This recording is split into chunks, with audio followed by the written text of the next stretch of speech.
Alright, so I thought I'd just do another quick update rather than a 20-minute rambling video. So 64K here have all been swapped.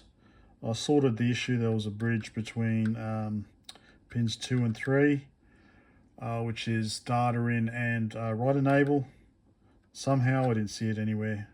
Couldn't see it on the underside, so I pulled out the socket, put it in again. So that's all good now. So we're back to flashing cursor and our garbage display. I've also changed, oops, don't touch shit while it's running, while it's active, Brett. Yeah, anyway. There's two hex inverter buffers here, two inverting buffers here.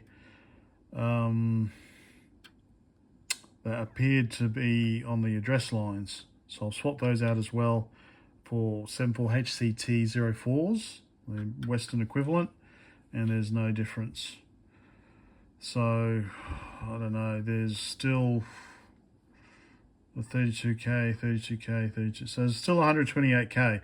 So 96K was supposed to be the video RAM, 3 blocks of 32. So I've done 2 blocks of 32 maybe.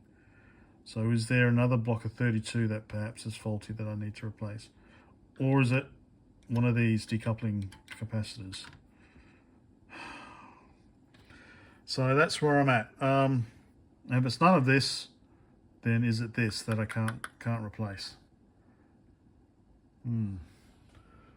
So that's where I'm at the moment. I need a break. I'm gonna have a break. Probably at the end of this, I'll stick up my,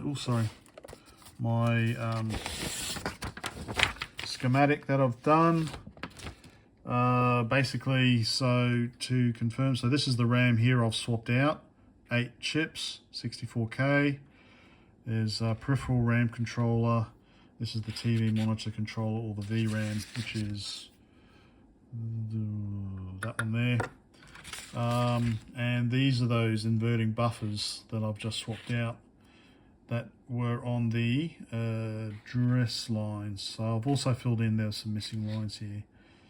So these are the two inverting buffers I've swapped out as well. Yeah, don't know. I need to do something else for a break, for a little while. Bye for now.